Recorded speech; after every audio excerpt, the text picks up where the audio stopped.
বাংলাদেশের বাইরে পৃথিবীর বিভিন্ন প্রান্তে যেখান থেকে চ্যানেলে দেখছেন আপনাদের সকলকে সাদর আমন্ত্রণ তৃতীয় মাত্রা দেখবার জন্যে। প্রিয় দর্শক, তারেক রহমানের নেতৃত্বে নতুন সরকার যাত্রা শুরু করলো। গতকাল বিকেলে জাতীয় সংসদের দক্ষিণ প্লাজায় অনুষ্ঠিত শপথ গ্রহণের মধ্য দিয়ে নতুন সরকার যাত্রা শুরু করলো। প্রধানমন্ত্রী তারেক রহমান এবং তার মন্ত্রিসভায় তাকে সহ মোট সদস্য সংখ্যা 50, তার মধ্যে 25 জন পূর্ণমন্ত্রী এবং 24 জন প্রতিমন্ত্রী। কোনো উপমন্ত্রী নেই এই মন্ত্রিসভায়।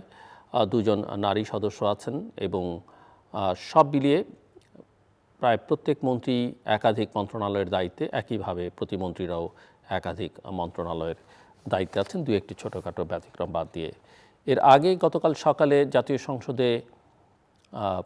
ত্রয়োদশ জাতীয় সংসদের নির্বাচিত সংসদ সদস্যদের শপথ গ্রহণ অনুষ্ঠিত হয়। প্রথমে বিএনপির নির্বাচিত সদস্যরা শপথ গ্রহণ করেন, তারপরে জামায়াতে ইসলামী এবং এনসিপি সদস্যরা এবং স্বতন্ত্র সদস্যরা শপথ গ্রহণ করেন। তবে বাংলাদেশ জাতীয়তাবাদী দল বিএনপির সংসদ সদস্যরা সংবিধান সংস্কার পরিষদের শপথ গ্রহণ করেননি, যদিও জামায়াত ইসলামী এবং এনসিপি সদস্যরা সংবিধান সংস্কার পরিষদের সদস্য হিসেবে শপথ গ্রহণ করেছেন। এবং আমরা জানি যে গতকাল আদালতে একটি রিটও হয়েছে গণভোটের ফলাফল বাতিলের জন্যে। সব মিলিয়ে এই সব বিষয় নিয়ে কথা বলবার জন্য এবং এর সঙ্গে আনুষঙ্গিক নানা বিষয় নিয়ে আলোচনার জন্য 2 জন সিনিয়র সাংবাদিক আমাদের সঙ্গে রয়েছেন। আমার বায়ে বসা আছেন সিনিয়র সাংবাদিক সম্পাদক আবু সাইদ খান এবং আমার ডানে রয়েছেন বাংলা দৈনিক যুগান্তরের সহকারী সম্পাদক মাহবুব কামাল। স্বাগত আপনাদের দুজনকে তৃতীয় মাত্রায়। আবু সাইদ খান, আপনাকে দিয়ে শুরু করতে চাই। কেমন হলো মন্ত্রিসভা? তো যে পরিচিত মুখ এবং যাদেরকে আমরা বিভিন্ন সময় আন্দোলনে দেখেছি, এমন পরীক্ষিত লোকেরা সামনে আছে, এটা একটা আশার ব্যাপার। মির্জা ফখরুল ইসলাম আলমগীর, স্থানীয় সরকার। তো আমরা দেখি দলের মহাসচিবরা দীর্ঘদিন ধরে স্থানীয় সরকারের দায়িত্ব তারা গ্রহণ করতেন। একমাত্র ব্যতিক্রম ছিল গত ক্যাবিনেটে তাজুল ইসলাম। আর এর বাইরে সবসময় যেমন আব্দুল জলিল, আব্দুল মান্নান ভূঁইয়া, এবং সবসময় আমরা এটা দেখেছি। তবে সেইটা একটা ভালো সিলেকশন। বাণিজ্য সংশ্লিষ্ট বিষয়ে আমির খসরু মাহমুদ চৌধুরীও যোগ্য। উনি বাণিজ্য পানি, উনি অবশ্য অর্থ এবং পরিকল্পনা এটাও একটা যোগ্য ব্যক্তি। বাণিজ্য মন্ত্রণালয়ের খন্দকার আব্দুল মুক্তাদির, একই সঙ্গে শিল্প, বস্ত্র পাট, বাণিজ্য একসঙ্গে খন্দকার আব্দুল মুক্তাদির।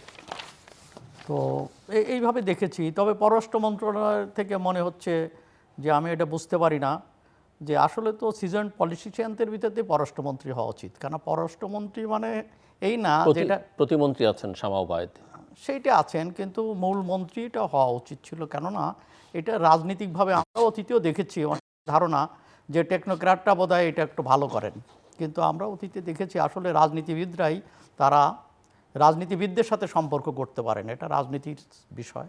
তো এই বিবেচনায় তো তারপরে আমি জানি না। আরেকটা হল খলিলুর রহমান সম্পর্কে আমি জানিও না, তার সম্পর্কেও যথেষ্ট ধারণা আমার নেই। তো এইটা একটা বিষয়। তবে প্রফেসর ইউনূসের সরকার থেকে, মানে সরকারে ছিলেন এমন একজনকে পাওয়া গেল, যিনি একজন পাওয়া গেল। তো ওই মানে ইউনূস সরকারের কোটা থেকে নিরাপত্তা উপদেষ্টা ছিলেন। আচ্ছা, যা হোক, এখন যে জিনিসটা হচ্ছে যে দুটো জিনিস ভালো লেগেছে, যে একদিকে সিনিয়ররা তারা পূর্ণমন্ত্রী এবং প্রতিমন্ত্রী হিসাবে জুনিয়র এসছেন, এবং শরীকদেরকেও জায়গা দেওয়া হচ্ছে। নূর হক নূর, ববি হাজ্জাজ, এবং 3 জন শরীককে। ববি হাজ্জাজ অবশ্য জয়েন করে ধানের শীষেই নির্বাচন করে, তার পার্টি আছে। যা হোক, তারপরে 3 জন তো প্রতিমন্ত্রী দায়িত্ব দেওয়া হচ্ছে এবং তারা 3 জনই তরুণ এবং আন্দোলনে তারা সক্রিয় ছিলেন, মাঠে ছিলেন, সেই দিক দিয়ে ভালো। আর একটা হচ্ছে যে সামগ্রিক বিচারে তো সংখ্যালঘু এবং নারীদের প্রতিনিধিত্ব আছে, কিন্তু সংখ্যালঘু আর নারীদের তো আমাদের রাজনীতিতে তো পার্টিসিপেশনই কম। নির্বাচনেও তাদেরকে সেইভাবে তাদের পার্টিসিপেশন ছিল। পাহাড় থেকে, মানে ইন্ডিজিনিয়াস কমিউনিটি থেকে একজন, হিন্দু সম্প্রদায় থেকে একজন, নারী 2 জন।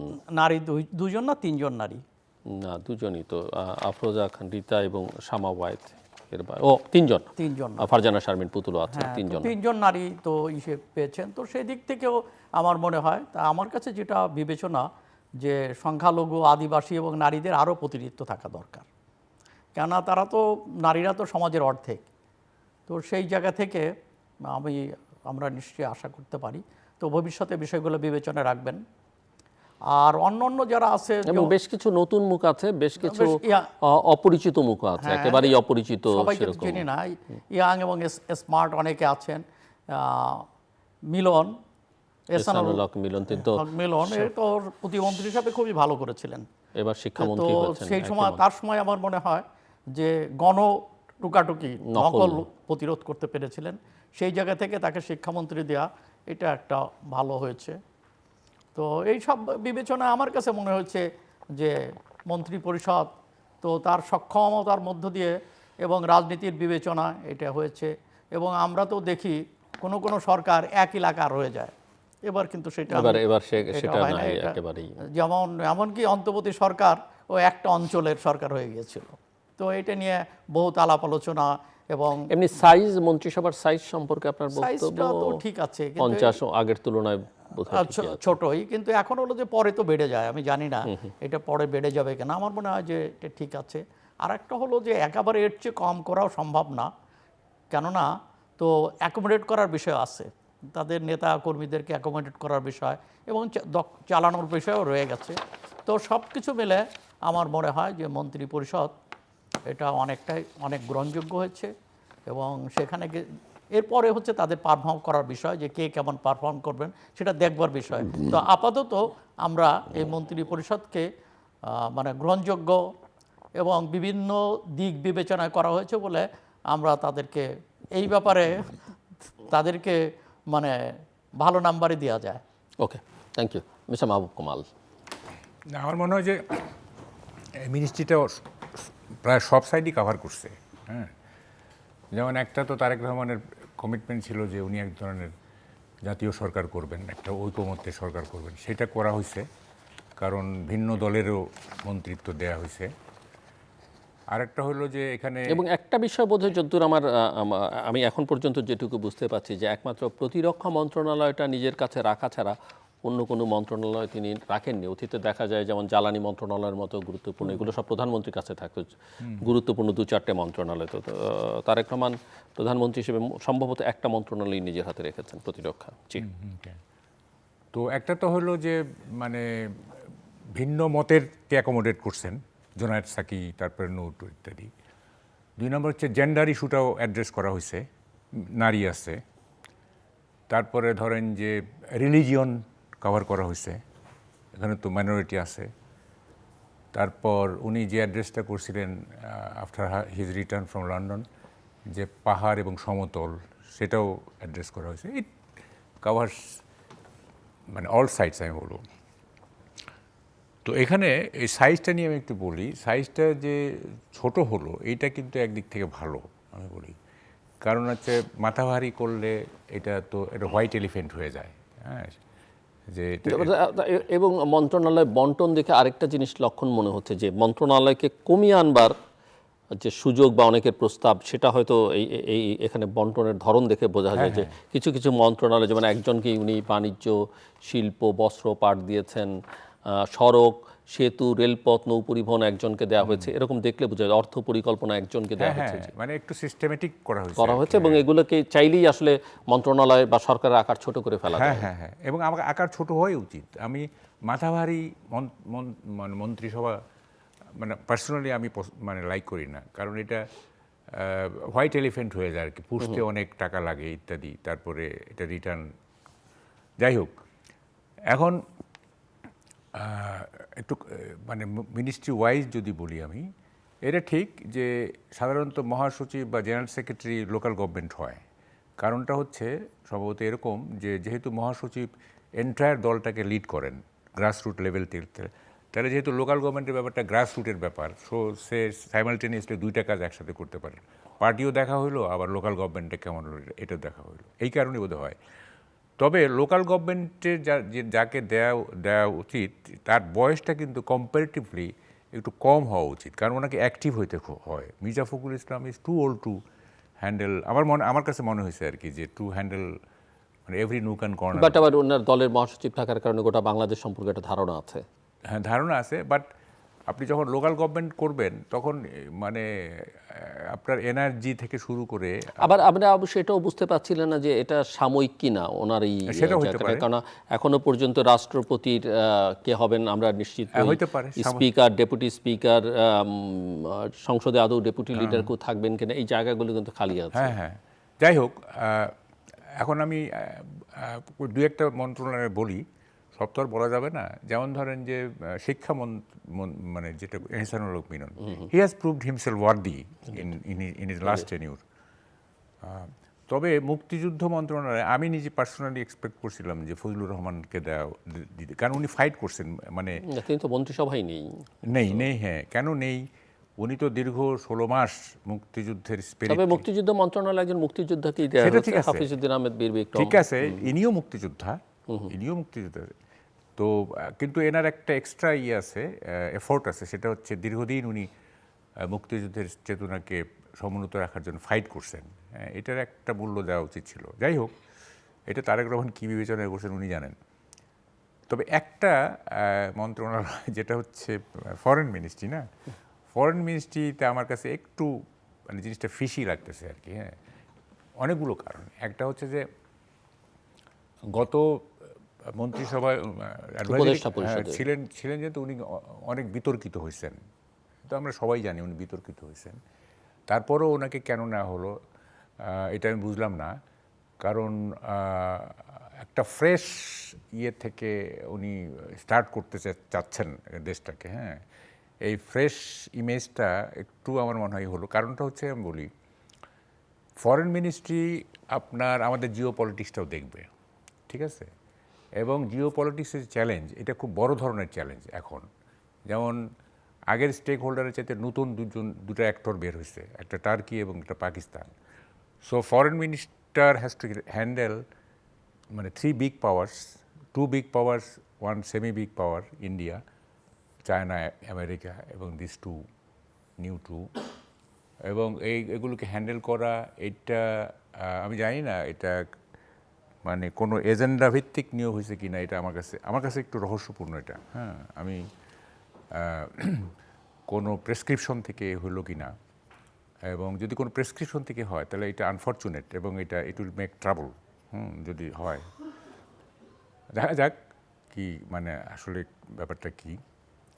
তবে একটা ঠিক, মানে আমাদের দেশে এখানে একটা কিন্তু আপনাদের স্মরণ করবার কথা। প্রথমত তো অনেকেই বলছিলেন যে এই সরকারের কেউ যেন এই সরকারে না থাকে, নতুন সরকারে, বাট একজন তো আসলেন। কিন্তু একটা বিষয় স্মরণ করবার কথা যে বিএনপি কিন্তু একসময় ডক্টর খলিলুর রহমানের পদত্যাগ চেয়েছিলেন নিরাপত্তা উপদেষ্টার পদ থেকে, এবং আমরা এটাও জানি যে সেই পদত্যাগ চাইবার পরেই লন্ডনে যখন প্রফেসর মোহাম্মদ ইউনূস এবং তারেক রহমানের মধ্যে বৈঠকে, সেই বৈঠকে কিন্তু তিনি ছিলেন। সেই এখানে একটা আন্ডার কারেন্ট আছে, আমরা এটা আন্ডার কারেন্টটা আমরা ধরতে পারতেছি না, মানে পার্সোনালি আমি এবং আমরা আবার উনি নিরাপত্তা উপদেষ্টা থাকাকালীন আমাদের সশস্ত্র বাহিনীর নেতৃত্বের সঙ্গে ওনার একটা দূরত্ব, সেটাও কিন্তু মোটামুটি ভাবে করিডোরে খুবই আলোচনার মধ্যে ছিল। তখন তো ওই যে আমাদের তো মানে আর্মি চিফ তো বলছিলেন যে নো ব্লাডি করিডোর, রিমেম্বার। তো এইটা আন্ডার কারেন্টটা আমি ঠিক বুঝতে পারতেছি না। যাই হোক, এভরিথিং উইল বি ক্লিয়ার। হ্যাঁ, তবে এইটা ঠিক যে আমাদের দেশে তো আলটিমেটলি একটা সিঙ্গেল অথরিটি তৈরি হয়ে যায়, prime minister becomes the single authority, মানে যেগুলি সেন্সিটিভ ইস্যু। হ্যাঁ, সেন্সিটিভ ইস্যুতে প্রাইম মিনিস্টারকে সারপাস করে কাজ করা ডিফিকাল্ট আমাদের দেশে আর কি। তো সেদিক থেকে দেখা যাক মানে কোন পয়েন্ট অফ ভিউ থেকে ওনাকে নেওয়া হয়েছে, এটা দেখতে চাই। তো মিনিস্ট্রি সম্পর্কে আমি 2-1 কথা বলি, সেটা হচ্ছে আমার পার্সোনাল যেগুলো, সেটা হচ্ছে যে মানে যারা এই নতুন যাদেরকে নেওয়া হয়েছে না, এই তারা, এবং আমরা গত আমরা যদি 54 বছরের ট্র্যাক রেকর্ড দেখি আর কি, তাহলে আমরা দেখব যে our ministers are not capable enough to dictate our bureaucracy, এবং যে কারণে অনেক সমস্যা তৈরি হয়। এবং ব্যুরোক্রেসি তাদের ক্লাস ইন্টারেস্টের কারণে নানা রকম জিনিস পার্সু করে, এবং তারা পলিটিশিয়ানদের এক ধরনের মানে ঘোল খাওয়ায়। এই শব্দটা আমি ঘোল খাওয়াই বলতেছি আর কি। তো যদি পলিটিক্যাল লিডারশিপ যদি ব্যুরোক্রেসিকে ডিকটেট করতে না পারে, তাদেরকে যদি কমান্ড করতে না পারে, তাহলে অনেক সমস্যা। এবং সেই কারণে আমি বলবো যে আমাদের যারা মিনিস্টার হয়েছেন বা বিশেষ করে নতুন যারা হয়েছেন তাদের একটু লেখাপড়া করা দরকার এবং পার্লামেন্টের ডেমোক্রেসি কীভাবে চলে, পার্লামেন্ট কীভাবে চলে, কীভাবে আইন তৈরি করতে হয়, যার যার সেক্টরে একটা সাবজেক্টের উপর একটা কমান্ড থাকতে হবে, তা না হলে কিন্তু ঘোল খাওয়া হবে। এবং এটা যেমন ইন্ডিয়াতে কি হয়, ইন্ডিয়াতে মানে ব্যুরোক্রেসির কোনো মূল্য নাই, পলিটিশিয়ানস অলওয়েজ ডিকটেট এভরিথিং। হ্যাঁ, এবং যেহেতু পলিটিশিয়ানরা ওখানকার শিক্ষিত এবং ওরা মানে নলেজেবল, প্লাস হচ্ছে ওদের একটা এফোর্ট আছে। আমাদের এখানে তো এফোর্ট না, লেখাপড়া কেউ করে না, হ্যাঁ, খালি বক্তৃতা দিয়ে বেড়ায়। সো এই জিনিসটা খেয়াল রাখতে হবে, মানে ব্যুরোক্রেসিকে কন্ট্রোল করার মতো যে টেকনিক্যাল নোহাউ এবং নলেজ, এইটা রপ্ত করতে হবে, যে এটার কোনো বিকল্প নাই। আর 2 নম্বর হচ্ছে অ্যাটিটিউডের একটা চেঞ্জ আনতে হবে। আমি বলি যে এই তারেক রহমান যেহেতু দীর্ঘদিন ওয়েস্টার্ন সোসাইটিতে ওনার অনেক ম্যাচুরিটি আসছে দেখতেছি আমরা, তো মন্ত্রীদেরও এইসব অ্যাটিটিউড অ্যাডপ্ট করতে হবে। হ্যাঁ, তাদের প্রাইম ওনার পেসে চলতে হবে। হ্যাঁ, ওনাকে ফলো করতে হবে। হ্যাঁ, এটা বয়স বেশি হোক আর কম হোক। হ্যাঁ, যেমন ধরেন মানে মিনিস্টার কি, মিনিস্টার তো true minister is a servant, not master. আমাদের এখানে তো মিনিস্টার মাস্টারই করে। হ্যাঁ, তাদের একটা গোষ্ঠী থাকে, একটা ক্লোজ অ্যাসোসিয়েট থাকে, তাদের উপরে নির্ভর করে তারা মানে কি কাজকাম চালায়, এবং যে মানে বাল্ক অফ পপুলেশন, যে মানে হিউজ মেজরিটি যেটা আর কি, সেদিকে তাদের খুব ভ্রুক্ষেপ আসে বলে আমরা মনে করি, ক্লোজ অ্যাসোসিয়েট নিয়ে তারা থাকে। তো এই জিনিসটা তাদের খেয়াল রাখতে হবে যে কি বলে যে না, তাদের মাস্টারি করা চলবে না। হ্যাঁ, আরেকটা জিনিস আপনার মিনিস্টারদের ওয়েস্টে যেটা বলে আর কি, যেটা হচ্ছে যে মিনিস্টারদের কাজ হচ্ছে আপনার to comfort the disturbed and disturb the কি বলে আনডিউ কমফোর্টেবল। যারা মানে ডিস্টারবেন্সে আছে, যারা প্রবলেমে আছে, তাদেরকে আরাম দেওয়া, আর যারা অনৈতিকভাবে আরামে আছে তাদেরকে ডিস্টার্ব করা। খুব চমৎকার কিন্তু, to comfort the disturb and to disturb the unethical comfortable. এইটা আমাদের বুঝতে হবে যে কাদেরকে ডিস্টার্ব করতে হবে এবং কাদেরকে ডিস্টারবেন্স মুক্ত রাখতে হবে। এইটা মিনিস্টারদেরকে ভালোভাবে বুঝতে হবে এবং এটা ওইভাবেই তাদেরকে রুল করতে হবে। আর কি বলে আমরা দেখি মানে কি বলে যে তারা কীভাবে তারা পারফরমেন্স করতেছে। জি, মিস্টার আবু সাইদ খান, সংসদ সদস্য শপথ নিলেন এবং শপথ নেবার ক্ষেত্রে আমরা সংবিধান সংস্কার পরিষদকে নিয়ে একটা দেখলাম যে বিএনপি শপথ নিল না এবং জামায়াত এবং নিল, এনসিপি নিল, আবার এনসিপি আবার মন্ত্রিসভার শপথ গ্রহণ অনুষ্ঠানে থাকলো না। সো এগুলো আসলে কি বার্তা দিচ্ছে বলে মনে হয়? আবার একটা রিটও কালকেই হঠাৎ করে দেখলাম যে গণভোটের ফলাফল বাতিলের দাবিতে একটা রিটও করলেন একজন আইনজীবী সুপ্রিম কোর্টের। আচ্ছা, এই বিতর্ক তো আগেই ছিল, কেননা যখন জুলাই সনদ বলা হয় তখন এটা আলী রিয়াজ সাহেব একটা ব্যাখ্যা দিলেন যে 2 জায়গায় শপথ নিতে হবে। তো তখন বিশেষজ্ঞরা বললেন, সংবিধান বিশেষজ্ঞরা বললেন, আমরাও খতিয়ে দেখলাম যে সংবিধানের বাইরে কিছু করার সুযোগ নেই। এখানে একটা বিতর্ক চলছিল যে এই সরকার কি বিপ্লবী সরকার, তো না এই সরকার সংবিধান সম্মতভাবে দেশ পরিচালনার জন্য দায়িত্বপ্রাপ্ত। এই বিতর্কটা কিন্তু শুরুতেই হয়েছে। বিপ্লবী সরকার বিপ্লব করে, সব কিছু উল্টে পাল্টে দেয় এবং সেখানে সবাই তার আনুগত্য স্বীকার করে, ব্রোকেসি থেকে আরম্ভ করে সেনাবাহিনীর সবাই তো এটা করে। কিন্তু বাংলাদেশের ক্ষেত্রে যারা লড়াইয়ের মধ্য দিয়ে যে গণ অভ্যুত্থানে যারা নেতৃত্ব দিয়েছিল তারা এখানে ওই পরিবর্তনটা আনতে পারেনি, অর্থাৎ এটা একটা গণ অভ্যুত্থান। এবং এই গণ অভ্যুত্থানের পরে দেশের এই অবস্থায় যখন প্রধানমন্ত্রী পালিয়ে গেলেন তখন সেনাবাহিনীরই তত্ত্বাবধানে সেখানে সরকার হয়, যদিও বা সুপ্রিম কোর্টের অনুমোদন নিয়ে যে এই সরকারটা গঠিত হয় এবং এই সরকার সংবিধানকে সমুন্নত রাখারই শপথ গ্রহণ করেছে। সেই জায়গা থেকে সংবিধানের বাইরে যাওয়ার কোনো সুযোগ নেই। তো কিন্তু এখানে দেখা যাচ্ছে যে সংবিধানে কিন্তু এই ধরনের গণভোট এবং এই গণভোটের কোনো রেওয়াজ নেই এবং গণভোটের মাধ্যমে যে গণসংস্কার কমিটি, আলাদা কোনো নির্বাচনও হয় নাই। সেই জায়গা থেকে বিএনপি ব্যাপারটাকে নির্বাচনের সময় ব্যাপারটাকে স্পষ্ট করে নাই, তবে তার অবস্থানটা একাধিকবার সালাউদ্দিন সাহেব, যিনি আলোচনায় বিএনপির নেতৃত্ব দিতেন, তিনি অনেকবার বলেছেন তারা সংবিধান সম্মতভাবেই অগ্রসর হবেন, এবং হয়েছেনও তাই। এবং সেই জায়গা থেকে তারা এটা করতে পারে না, আর এটা করলে সংবিধানে ব্যত্যয় ঘটবে, এটা পরবর্তীতে সরকার সামগ্রিকভাবে বিতর্কিত হয়ে পড়বে। এবং এই বিতর্ক এড়াতে গিয়ে যেটা এড়ানোর জন্য যেটা করার দরকার, আমার মনে হয় বিএনপি যথার্থভাবেই সেই দায়িত্ব পালন করেছে। এখন প্রশ্নটা হচ্ছে যে দুই দল, হ্যাঁ দুই দলকে তো এখানে তো ছাড় দেওয়ার ব্যাপার থাকতে পারে, অনেক কিছুই থাকতে পারে, তাদের সঙ্গে একসঙ্গে চলার জন্য অনেক কিছুই হতে পারে, কিন্তু সংবিধানে যেটা নেই সেই জায়গায় তো আর ছাড় দিতে পারে না, এবং এটা সম্মত না। তাহলে এখানে যেটা সালাউদ্দিন সাহেব বলেছেন, আমার কাছে সেই যুক্তিটা যুক্তিগ্রাহ্য মনে হয়েছে। সেটা হলো যে সংবিধানে অন্তর্ভুক্তির পর, অর্থাৎ গণসংস্কার কমিটির এই বিষয়টাকে সংবিধানে অন্তর্ভুক্ত হওয়ার পরে এই ধরনের শপথের বিধান প্রবর্তন করা যেতে পারে, কিন্তু সংবিধানের বাইরে থেকে সম্ভব না এবং এটা উচিত না। তাহলে এটা একটা ব্যাড প্রেসিডেন্ট হয়ে যাবে, এবং আগামীতে তখন সংবিধান এর যে ভায়োলেশনের ব্যাপারটা, ইতিপূর্বে আমরা দেখেছি যে সেনাবাহিনীর হাতে একাধিকবার সংবিধান লঙ্ঘিত হয়েছে, এবং আরেকটা গণতান্ত্রিক সরকার, ব্যাপক জনসমর্থিত সরকারের হাতে যদি লঙ্ঘিত হতো, সেটা খুবই দুঃখজনক ছিল, এবং সেটা হয় নাই। এখানে এনসিপি এবং জামায়াত তারা এটাকে তারা শপথ গ্রহণ করেছে। এই শপথ গ্রহণের আয়োজনটাও কতটুকু যুক্তিযুক্ত ছিল সেটাও আমার কাছে একটা প্রশ্ন। যেখানে প্রধান সরকার এবং যারা ক্ষমতায় জনগণের ভোটে 2/3 পেয়েছেন, তো সেই সরকার সম্ভাব্য সরকার, হবু সরকার, সেই দল তাদের সঙ্গে আলোচনা করেই এই আয়োজনটা করা উচিত ছিল। এই আয়োজনটা সরকার জানে যে বিএনপির স্ট্যান্ড কী, অন্তর্বর্তী সরকার কিন্তু জানতো যে বিএনপির স্ট্যান্ডটা কী। তো এটা জানার পরেও তারা এইটার আয়োজন করার মধ্য দিয়ে একটা যাওয়ার সময় একটা স্থায়ী বিতর্কের জন্ম দিয়ে গেল, এবং এই বিতর্ক অনেক দিন ধরে চলতে থাকবে, এবং এই বিতর্কের সহজে হবে না। এমনি তো এখানে বিতর্ক একটা রয়ে গেছে, সেই বিতর্কটা হলো নোট অফ ডিসেন্ট দেওয়ার পরে নোট অফ ডিসেন্টটা এর বিষয়টা তারা গণভোটে উল্লেখ করে নাই।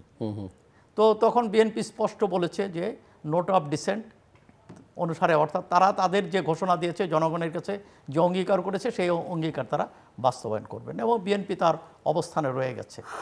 তো এখানে কিন্তু একটা ফাঁক রয়ে গেছে। তো এইটা একটা ফাঁক। দ্বিতীয়ত হলো আর একটা হচ্ছে যে এখানে সংবিধান লঙ্ঘন করে এখানে আবার শপথের একটা বিষয়, এই শপথের বিষয়টাও কিন্তু পরবর্তীতে আলোচনার পরে কিন্তু এটা যুক্ত হয়েছে। আমার যদ্দূর মনে পড়ে যে আলোচনা শেষ হয়ে গেছে, জুলাই সনদ তৈরি হয়েছে, নোট অফ ডিসেন্ট হয়েছে, তারপরে হচ্ছে আলাদা শপথ নিতে হবে। এমনকি এটাও বলা হয়েছিল, আমি যদ্দূর মনে পড়ে, যে প্রথম সরকারের 6 মাস হবে গণপরিষদ, তারপরে হবে জাতীয় পরিষদ। তো এইরকম প্রস্তাবটা, এবং কেউ তারা 72-এর রেফারেন্স দিয়েছিল, কিন্তু 72 তো একটা সংবিধান প্রণয়ন হয়েছিল, এবং সেখানে একটা গণপরিষদই গঠিত হয়েছে, এবং গণপরিষদ পরবর্তীতে সংবিধান হওয়ার পরে সেখানে সরকার গঠিত হয়েছে। সেই আলোকেই সংবিধান সম্মতভাবে নতুন সরকারের যাত্রা শুরু হয়েছে। অতএব এই সব মিলানো ঠিক নেই। এই জায়গা থেকে আমার মনে হয় এটা বিতর্কটা এখন অবসান। এর মানে এই না যে জামায়াত এবং এনসিপি তারা কি এখন দুটো জিনিস, তারা কি এই দাবি পূরণ হয় নাই বলে সংসদ বর্জনের রাজনীতি করবে, অথবা এটা তাদের বার্গেনিং পয়েন্ট, যে এটা দিয়ে তারা বার্গেন করার চেষ্টা করছে। সেই বার্গেনের দুটো জায়গা এখানে রয়ে গেছে, কেননা জুলাই সনদের ভিতর দুটো জায়গা যেখানে বিএনপি নীতিগতভাবে তারা অবস্থান গ্রহণ করেছে। একটা হচ্ছে যে উচ্চকক্ষ তো সবাই মানছে, কিন্তু উচ্চকক্ষে এখানে হলো যে বিএনপি বলছে যে সিটের অনুপাত, আর জামাত এবং অন্যরা বলছে, এমনকি অনেক বাম দল যারা জয়েন করেছিল তারাও বলছে যে এটা হবে ভোটের অনুপাত। তো এখন যদি সিটের অনুপাত হয় তাহলে বিএনপি অনেক সিট পাবে, ধরুন প্রায় 70-এর মতো হতে পারে, যদ্দূর হিসাবটা আমিও যেটা মৌখিকভাবে হিসাব করে যেটা দেখলাম। আর একটা হতে পারে, কিন্তু যদি ভোটের অনুপাত হয় তাহলে তার সিট সংখ্যা হয়তো 52-53-তে নেমে যাবে। এইটা তার জন্য এখানে এই স্যাক্রিফাইসটা বিএনপি করবে কিনা, এটা একটা বিষয়।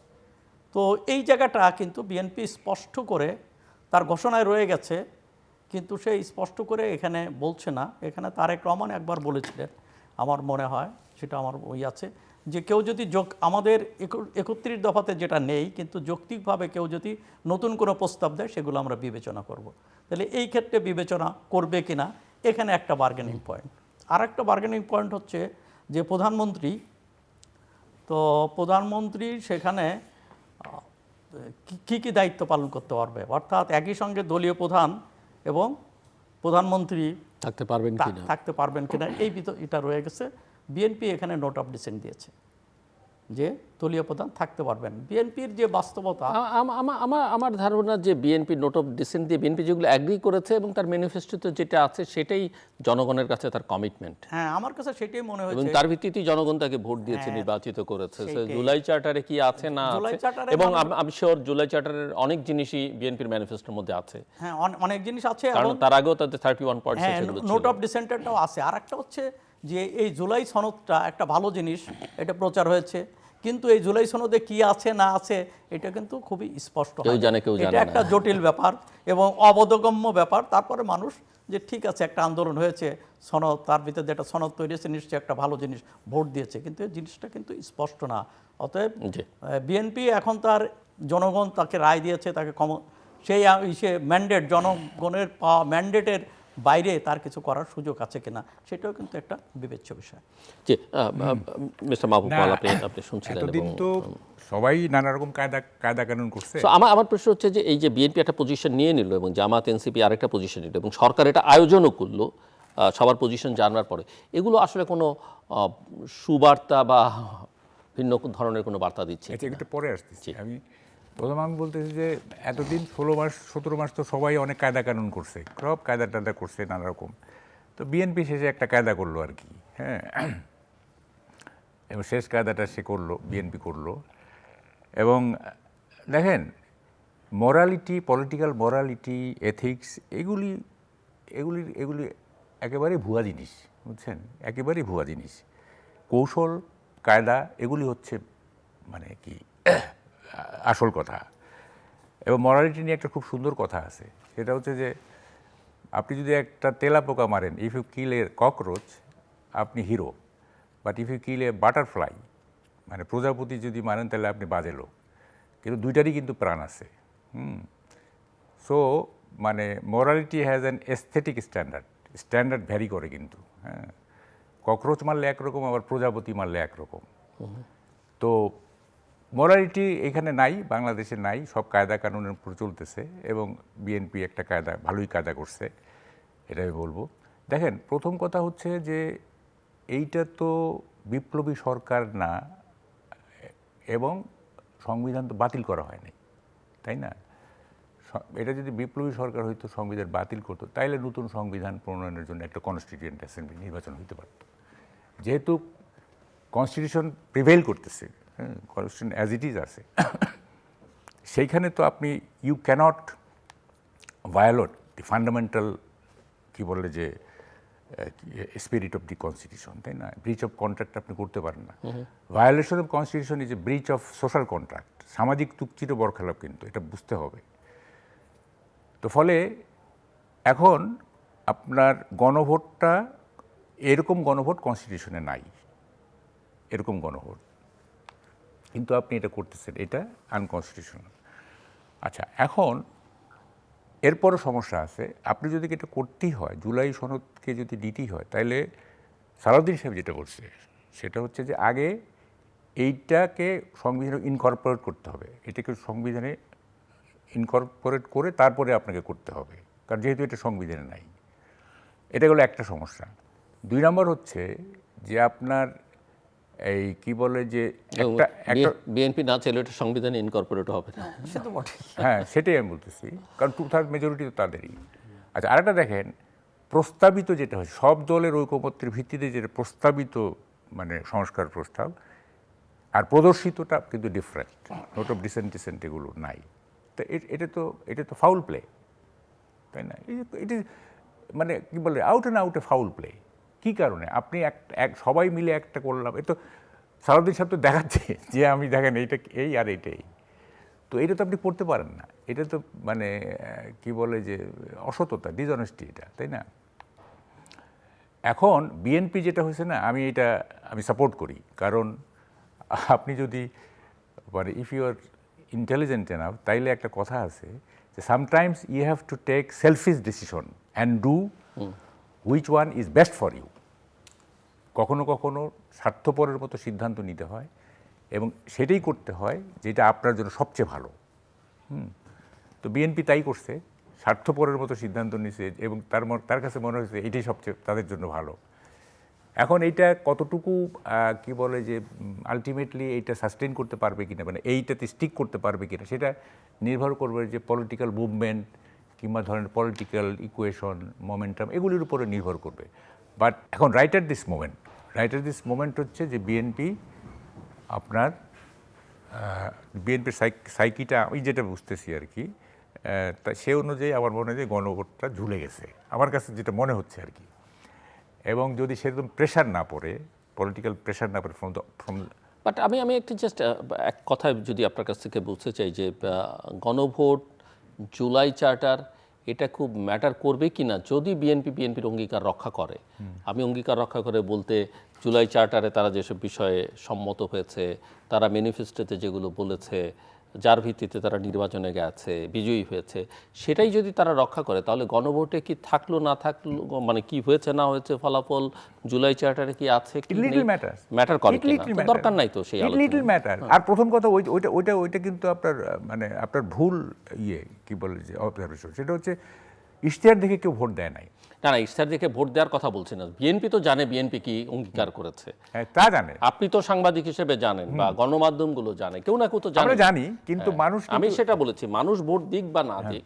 এখন কথা হচ্ছে, শুনেন, কথাটা হচ্ছে যে রুল করতে হলে বিএনপি যেহেতু মানে 2/3 মেজরিটি পেয়ে গেছে, ঠিক আছে, 2/3 মেজরিটি পেয়েছে, এটা একটা অ্যাসার্টিভ গভর্নমেন্ট।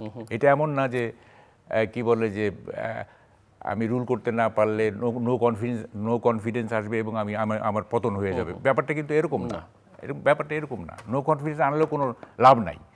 তো ফলে তাকে অ্যাসার্ট করতে হবে এবং বিএনপি যেভাবে দেশটাকে পরিচালিত করতে চায়, মানে উইথ দেয়ার 31 কি বলে পয়েন্টস, হ্যাঁ, সেভাবে যেভাবে করতে চায়, যদি তারা করতে চায় করতে পারে, কারণ তারা তার ম্যান্ডেট পাইছে, তারা তো ম্যান্ডেট পাইছে, তাই না? হ্যাঁ, তারা ম্যান্ডেট পাইছে এবং তারা যেভাবে দেখেন, একটা কথা আমি তো বহুদিন ধরে একটা কথা বলে আসতেছি যে আপনি যে সংস্কার করতেছেন এগুলি না, সংস্কার করতে যেহেতু সংবিধানে এই সংশোধনীর একটা আছে, প্রভিশন আছে, হ্যাঁ, তো সংশোধনীর প্রভিশন থাকলে কোনো গভর্নমেন্ট যদি মানে যত সংখ্যক সদস্য পেলে সংশোধন করা যায় তত সংখ্যক সদস্য থাকে, তাই তো তারা সংশোধন করবে, তাই কে বাধা দেয়? Who is going to stop them? তাই না? আমি একটা উদাহরণ দিই, যেমন ধরেন যে 72 কনস্টিটিউশন কি পারমিট করে one party rule? Could it stop? চাইছে, বঙ্গবন্ধু চাইছে, হয়ে গেছে, এতে সংবিধান স্টপ করতে পারে নাই, তাই না? বা জিয়াউর রহমানের আনকনস্টিটিউশনাল পাওয়ার, এরশাদের আনকনস্টিটিউশনাল পাওয়ার, এই তো সংবিধান স্টপ করতে পারে নাই, তাই না? তো ফলে সংবিধানের আপনার যদি সংশোধনীর মতো আপনার যদি অবস্থান থাকে, তাহলে you can do and undo everything, right. Khan, আমি একটু আপনার কাছ থেকে বুঝতে চাই যে নতুন সরকারের সামনে চ্যালেঞ্জেস কী কী দেখেন আপনি, যে কোনো দিক থেকে হতে পারে, অর্থনৈতিক, সামাজিক, রাজনৈতিক, কূটনৈতিক, নিরাপত্তাজনিত। আচ্ছা, এই যে আজকের যে সৃষ্ট সমস্যাটা, এটা একটা চ্যালেঞ্জ, অর্থাৎ যে কত কৌশলে এবং দৃঢ়তার সাথে এটাকে মোকাবেলা করবেন এবং সংসদে তাদেরকে ফিরিয়ে আনবেন, এখানে তার রাজনৈতিক ব্যুৎপত্তির বিষয়। এখানে একটা, তারা কিন্তু বলেননি তারা সংসদে যাবেন না। হ্যাঁ, না, তারা তাদের যে তাদের পথে তারা যেটা করছে সেই জায়গাটাকে কনভিন্স করা, এবং আমি জানি না মাঠে তারা কোন ধরনের আন্দোলন গড়ে তুলবেন। তো যেমন একজন সদস্য তো জার্সি পরে গেছেন, তো আমার কাছে যেটা মনে হয় যে রাজনীতির মাঠ আর খেলার মাঠ এক না, আর সংসদ তো এক নাই, অতএব সংসদীয় নিয়ম অনুসারেই অগ্রসর হতে হবে। মানে আমরা যেন আগের মতো ওই মানে খেলাধুলা, গান, নাচ, এগুলো সংসদে না দেখি। সেই জায়গাটা অবশ্যই এবার দেখার সুযোগ একটু কম আছে। আচ্ছা, অ্যালার্মিং এর জায়গাটা আমি বলি, এটি অ্যালার্মিং, এটি জনক, যে 91 সালে তো একটা যাত্রা শুরু হলো, গণতন্ত্রের একটা যাত্রা শুরু হলো, কিন্তু সংসদ কার্যকর হলো না। ভালো গ্রহণযোগ্য ভোট হলো, কিন্তু সংসদ কার্যকর হলো না, বিরোধী দল সংসদ বর্জন করলো। 96তেও আমরা দেখলাম বিরোধী দল একই পথ অনুসরণ করলো, তখন বিরোধী দলের পরিবর্তন হলো কিন্তু কালচারটা একই থেকে গেল, তারাও আবার সংসদ বর্জন করলো। এইভাবে বর্জনের রাজনীতি চলেছে। আমাদের দেশে সংসদ কখনো কার্যকর হয়নি। গত 4টা নির্বাচনের পরে, 4টা নির্বাচন মোটামুটি গ্রহণযোগ্য নির্বাচন হওয়ার পরে, তুলনামূলকভাবে গ্রহণযোগ্য নির্বাচন হওয়ার পরে কিন্তু সংসদ কার্যকর হলো না। তাই গণতন্ত্র মানে তো হ্যাঁ নির্বাচনটা একটা গণরায়, কিন্তু তার চেয়ে বড় বিষয়টা হচ্ছে পরবর্তীতে সেই গণরায়কে জনগণের কাছে, সেই গণরায়ের ভিত্তিতে কাজ করতে হলে কার্যকর সংসদ দরকার। সেখানে জবাবদিহিমূলক সমাজ গড়তে হলে সেখানে কার্যকর সংসদটা দরকার, কিন্তু আমাদের দেশে কার্যকর সংসদ কখনো গড়ে ওঠে নাই। গণতন্ত্র প্রাতিষ্ঠানিক রূপ পায়নি। তো এই প্রাতিষ্ঠানিক রূপটা না পাওয়া এবং এই কার্যকর সংসদ, এটা একটা চর্চার ব্যাপার। একটা হলো আইন আছে, আর একটা হচ্ছে রাজনৈতিক সংস্কৃতি। বড় কথা, সংবিধান কেউ কিন্তু সংবিধান কাউকে গাইড করতে পারে না। গাইড করতে পারে কিন্তু সংবিধান কাউকে আটকায় রাখতে পারে না। যেমন মাহবুব কামাল যথার্থই বলেছেন যে তো শেখ মুজিবকে তো আটকায় রাখতে পারে না, উনি এক দল করে ফেললেন। এবং সেটা তার জন্য দুটো জিনিস ছিল, একটা হলো সংবিধান সম্মত না, আর একটা হলো তার সারা জীবনের সংগ্রামের সঙ্গে সঙ্গতিপূর্ণ না। এমন একটা ঘটনা বাকশাল উনি করে ফেললেন, কি জন্য? রাজনীতি স্বার্থে। তো এখন হচ্ছে যে এই জন্য কালচারটা দরকার। যদি এখানে সংবিধান অনুসারে পারেন কিনা, আইন অনুসারে পারেন কিনা, সেইটার জন্য সংস্কৃতিটা, রাজনৈতিক সংস্কৃতিটা হচ্ছে গুরুত্বপূর্ণ। কিন্তু আমাদের দেশে সেই রাজনৈতিক গণতান্ত্রিক সংস্কৃতি এটা গড়ে ওঠে নাই। তো আমার কাছে যেটা মনে হচ্ছে যে সংসদকে কার্যকর করা, এটা দুটো ব্যাপার। এটা কেবলমাত্র ক্ষমতাসীন দলের ব্যাপার না, এটা বিরোধী দলেরও ব্যাপার। সরকার এবং বিরোধী দল ঐক্যবদ্ধভাবে সব সমস্যা কেন্দ্রবিন্দু হবে সংসদ, এবং সংসদে তুমুল বিতর্ক, ঝগড়াঝাটি, ওয়াকআউট সব কিছু চলতে থাক, কোনো আপত্তি নাই। তো কিন্তু সংসদের বাইরে এটাকে নিয়ে যাওয়া ঠিক হবে না। সব কিছু হ্যাঁ, সংসদের বাইরেও আন্দোলন হতে পারে, কিন্তু সব কিছুকে সংসদের বাইরে নিয়ে যাওয়া এবং এটা ঠিক হবে না। এটা একটা, সেই বিষয়টা বিরোধী দলকেও বিবেচনা করতে হবে। এবং এখানে জামাত বিরোধী দল, এবং জামাতকে বুঝতে হবে যে দীর্ঘ এই প্রথম তারা বিরোধী দলের আসনে বসেছেন, অতএব তাকেও বিরোধী দলের মতো গণতান্ত্রিক নর্মস অনুসারে তাকে অন্যরা সমর্থন করে কিনা, মানুষের তাদের জামাতের নাম শুনে গা জ্বলা ধরে কিনা, সেটা আর একটা সাবজেক্ট। আমি ওই বিতর্কে এখন যাচ্ছি না। তারা তো গণরায় পেয়ে তারা বিরোধী দলের আসনে বসেছেন। অতএব সংসদকে কার্যকর করার জন্য সরকার এবং বিরোধী দল উভয়ের দরকার। আর একটা হচ্ছে সরকারের সামনে আর একটা চ্যালেঞ্জ, যে এখানে যে সামাজিক শৃঙ্খলাটা ফিরে আসে নাই। আমাদের বিগত সরকার হ্যাঁ যাওয়ার সময় একটা ভালো কাজ করে গেছে, নির্বাচনটা দিয়ে গেছে, এবং ভালোভাবে নির্বাচন, একটা গ্রহণযোগ্য নির্বাচন তারা দিতে পেরেছেন। এটার জন্য তাকে অভিনন্দন জানানো উচিত, আমিও জানাই। কিন্তু যে জিনিসটা তাদের, যে কাজটা তারা করতে পারেনি, সামাজিক শৃঙ্খলা, মব ইত্যাদি, এগুলোকে নিয়ন্ত্রণ আনতে পারেনি, আইন শৃঙ্খলা পরিস্থিতি নিয়ন্ত্রণ করতে পারেনি। এই ব্যাপারে কোনো তেমন চেষ্টাও ছিল না। তা এর কারণটা হচ্ছে, অনেকেই মনে করেছেন, আমরাও এখানে আলোচনা করেছি, যে এই মবের স্রষ্টাদের সাথে, যারা মবের ক্রিয়েটার, তাদের সাথে বোধহয় সরকারের কোনো অংশের একটা যোগাযোগ আছে। তা না হলে কেন সরকার নির্বিকার কিংবা নির্লিপ্ত থাকতে পেরেছে?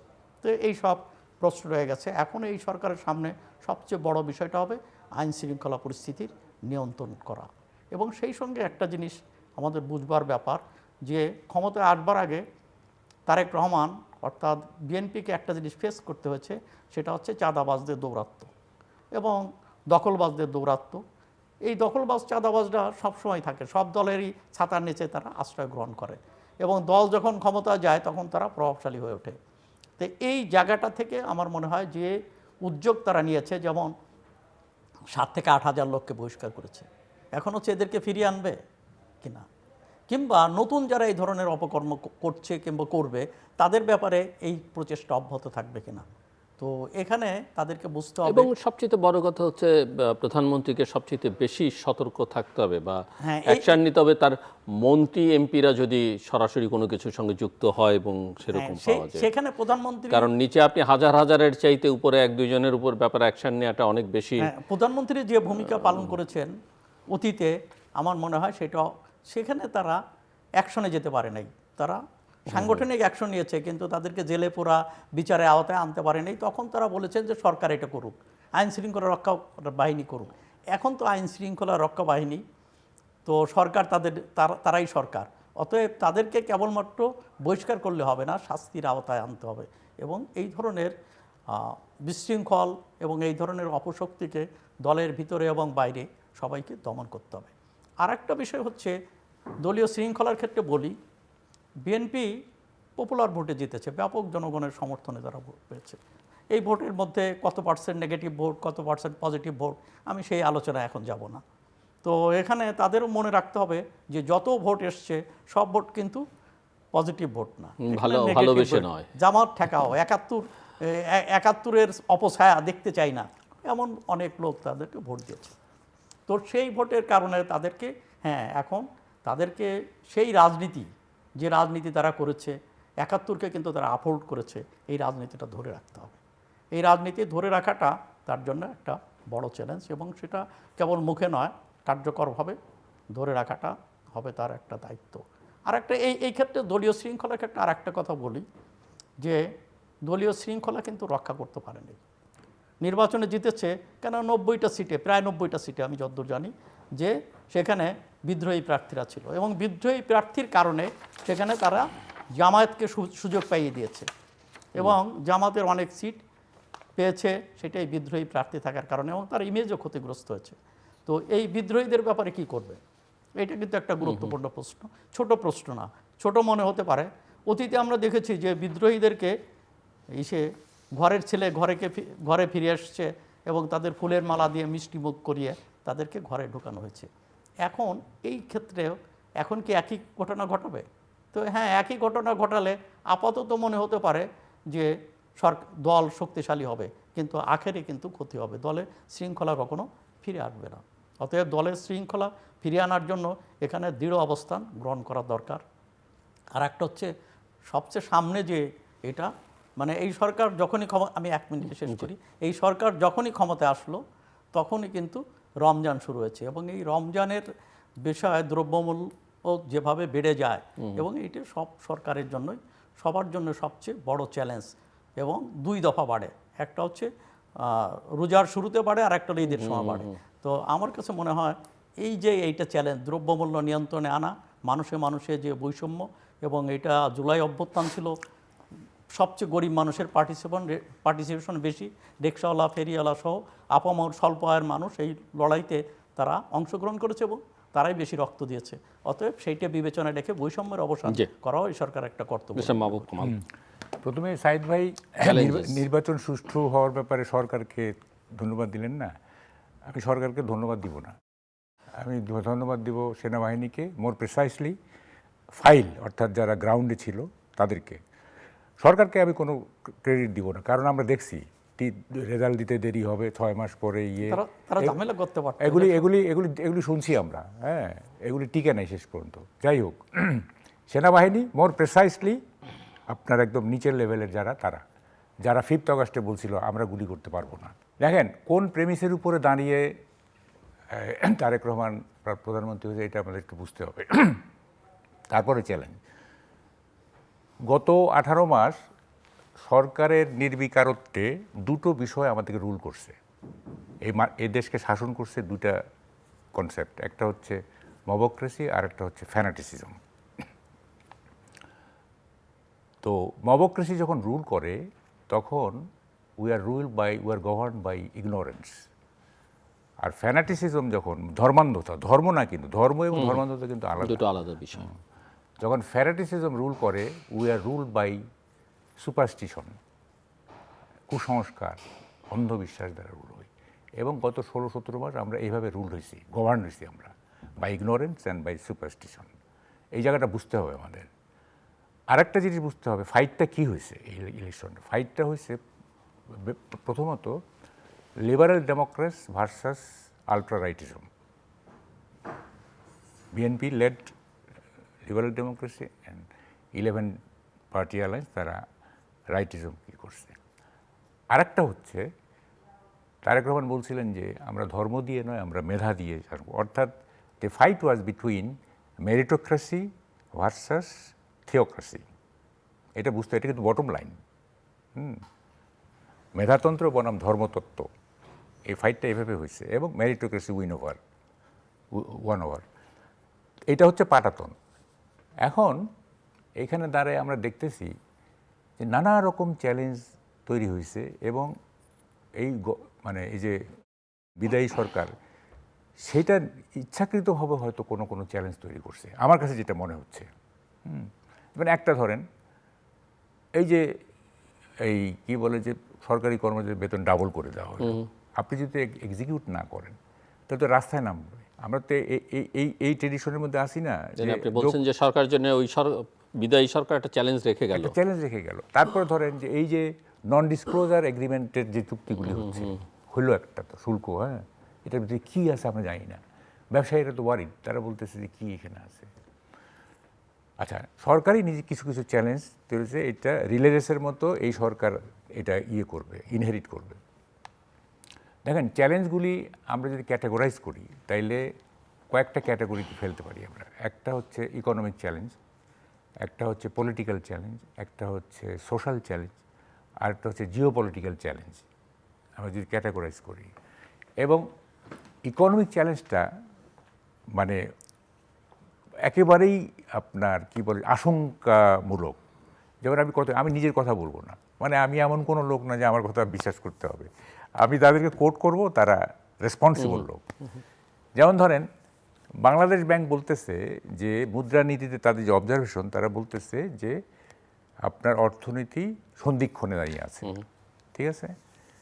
আচ্ছা, খোদ আপনার ফাইন্যান্স অ্যাডভাইজার তিনি বলতেছেন যে আপনার ঋণ খেলাপি এবং ক্রেডিট সাপ্লাইং ইত্যাদি আমাদের অর্থনীতি চাপে আছে। আচ্ছা, Debapriya he suppose to be was one of the close associate of the present government. নতুন গভর্নমেন্ট অলরেডি শপথ নিয়েছে। তো যাই হোক, লাস্ট গভর্নমেন্ট উনি শ্বেতপত্র করছে ইত্যাদি, হ্যাঁ, এক ধরনের ব্ল্যাঙ্ক চেক উনি দিয়ে দিয়েছিলেন। তো উনি বলতেছেন যে দম ফুরাই গেছে সরকারের অর্থনীতি ইত্যাদি, হ্যাঁ। আচ্ছা, তবে দেখেন গত 15-16 মাসে মানে করাপশনের যে ইন্ডেক্স 1 স্টেপ ডাউন, ওকে, ইনভেস্টমেন্ট নাই। এবং দেখেন এটা খুবই মানে দুঃখজনক যে আশিক চৌধুরী এবং লুৎফি সিদ্দিকী তারা কি করলো, মানে এই যে হাইপ তুললো আর কি, হ্যাঁ, ইনভেস্টমেন্টের হাইপ তুললো, মানে কিছুই করলো না। এখন তারা একটা ক্রেডিট নেবে, তারা তো ওয়ার্ল্ড ইকোনমিক ফোরামে ডাভোসে গিয়ে বললো যে আমরা দেখেন বাংলাদেশে কি করে আসছি আর কি করছে। একটা হিউমার করতে হয়, তাদের ইকোলজিতে তাদের অবদান হচ্ছে আমাদের ব্রয়লার মুরগির অবদানের ইকোনমিতে। হ্যাঁ, আমাদের ব্রয়লার মুরগির যে অবদান সেরকম কিছুই করে নাই। এবং আপনি ইনভেস্টমেন্টের অবস্থা তো খুবই খারাপ। শেষ করে আচ্ছা, এটা আরও আছে। তারপরে ধরেন যে ইনফ্লেশন সাউথ এশিয়াতে হাইয়েস্ট, জিডিপি কম, তারপরে নানা রকম সমস্যা আছে আর কি। আচ্ছা, পলিটিক্যাল প্রবলেম, যেমন ধরেন যে এই যে গভর্নমেন্টকে ডিস্টেবিলাইজ করার জন্য আমাদের তো একটা মানসিকতার সাইকিতে তো এক ধরনের চেঞ্জ আসছে 5ই আগস্টের পরে। আমরা তো এখন ওই মানে কাউকে শান্তিতে থাকতে দেই না, একটা অশান্তি তৈরি করার একটা মানসিকতা তৈরি হয়েছে, হ্যাঁ, মানে for reason or no reason খামাখা একটা ডিস্টেবিলাইজ করার চেষ্টা হবে। তারপরে ধরেন যে মবক্রেসি যদি দূর করা না যায়, তো ফ্যানাটিসিজম যদি দূর করা না যায়, এগুলি এক্সট্রা প্রেশার তৈরি করবে ইত্যাদি। আচ্ছা, সবচেয়ে বড় হচ্ছে যে আপনার যেটা আমি আগের টার্মে বলতেছিলাম, জিও পলিটিক্সের যে মানে চ্যালেঞ্জগুলো, এইটা কিন্তু অলরেডি কিন্তু বলতেছে অনেকে, যে চাইনিজ স্পোক্সম্যান বলতেছে যে রোড অ্যান্ড বেল্ট ইনিশিয়েটিভে আপনাদের কি হবে, ওইদিকে আমেরিকার স্পোক্সম্যান এক ধরনের কথা বলতেছে। এখন আমি যেটা তারেক রহমানের কাছে সবচেয়ে বড় চ্যালেঞ্জ যেটা, সেটা হচ্ছে যে একদম হাইয়েস্ট অর্ডার অফ ডিপ্লোমেসি তাকে নিতে হবে। হ্যাঁ, আপনি যদি চায়নাকে কন্টেইন করেন তাইলে আমেরিকা হোস্টাইল, আবার আমেরিকায় চায়না হোস্টাইল, এদিকে আবার আমাদের বিগ ব্রাদার আছে ইন্ডিয়া, হ্যাঁ, তারপরে নতুন অ্যাক্টর টার্কি, পাকিস্তান ইত্যাদি, সবটা মিলে একটা মানে জিও পলিটিক্সটা খুব জটিল অবস্থায় আছে। এবং এটাকে হ্যান্ডেল করতে গেলে একেবারে মানে সুপার ডিপ্লোমেসি নিতে হবে। হ্যাঁ, যেহেতু আমাদের উইপন নাই, আমাদের তো উইকার নেশন, যেহেতু আমাদেরকে মানে হাই ডিপ্লোমেসি দিয়ে কম্পেনসেট করতে হবে, একেবারেই কম্পেনসেট করতে হবে। এবং এই সবটা মিলে আমি আসলে খুব মানে দুশ্চিন্তাগ্রস্ত সত্যি বলতে কি, যে আমাদের সোশ্যাল ডিনামিক্সটা এমন একটা জায়গায় আসছে জি। যে একটা স্টেবল গভর্নমেন্ট প্রতিষ্ঠা করা, একটা সুস্থির সরকার প্রতিষ্ঠা করা, ইটস এ টাফ জব, হ্যাঁ। এবং এটা কী হবে আমি জানি না। তো আই হোপ যে every stakeholder of the society will cooperate for present government, কারণ ক্ষতি যা হওয়ার হয়ে গেছে, 18 মাসে যা ক্ষতি হওয়ার ইরিপেয়ারেবল, হ্যাঁ, যা ক্ষতি করছে আর কি ইউনূস সাহেব, হ্যাঁ। মানে এগুলি আপনি তো ওই চান্স দিলেন না বর্তমান অন্য আরেক সময়, আর এটা নিয়ে তো অনেক আলোচনা করেছেন গত 17 না, মাস শেষ হয়নি। শেষ হয়নি। এখন আপনার তাহলে বই লিখবার সময় এসছে। ক্লোজিং রিমার্কস খুব ছোট্ট করে। আচ্ছা, যে জিনিসটা হচ্ছে যে সরকারের সামনে তো চ্যালেঞ্জগুলো তো আমরা আলাপ জাস্ট করলাম। 1 থেকে 1.5 মিনিট তোমার সময়। সরকারের ইতিবাচক দিক হচ্ছে যে ব্যাপক জনগণ তার দিকে তার সমর্থন আছে, ব্যাপক এগুলো তার ইতিবাচক দিক। আর সবচেয়ে এটি আবার অনেক সময় নেতিবাচক দিক, কেন মানুষের আকাশ ছোঁয়া স্বপ্ন, এই স্বপ্ন পূরণ করা খুব কঠিন ব্যাপার। যেমন ধরুন যে স্বাধীনতার পরে, আমি স্বাধীনতার সঙ্গে মুক্তিযুদ্ধের সাথে কোনো ঘটনা তুলনীয় নয়, তবে একটা বলি, স্বাধীনতার পরে মানুষের একটা আকাঙ্ক্ষা তৈরি হয়েছিল, আকাশ ছোঁয়া আকাঙ্ক্ষা, এবং সেগুলো যে কারণে তারা সেই সময় বঙ্গবন্ধু শেখ মুজিবুর রহমানকে সামনে রেখে স্বপ্ন দেখেছিলেন। স্বপ্ন পূরণ না হয় তো মানুষ তো হতাশ হয়েছিল, এমনকি বঙ্গবন্ধুর ভাবমূর্তিও কিন্তু পাতালে নেমে এসেছিল। তো এই ঘটনাটা হয়েছে। তো আজকের মানুষেরও কিন্তু এই জুলাই অভ্যুত্থানের ভিতর দিয়ে একটা স্বপ্ন দেখছে, অনেক বড় স্বপ্ন। এটা বাস্তবায়ন করা তো নিঃসন্দেহে বড় চ্যালেঞ্জ। এর মানে এটা অসম্ভব কিছু না, নিশ্চয়ই রাজনৈতিক ডিটারমিনেশন যদি থাকে, অঙ্গীকার থাকে, সম্ভব।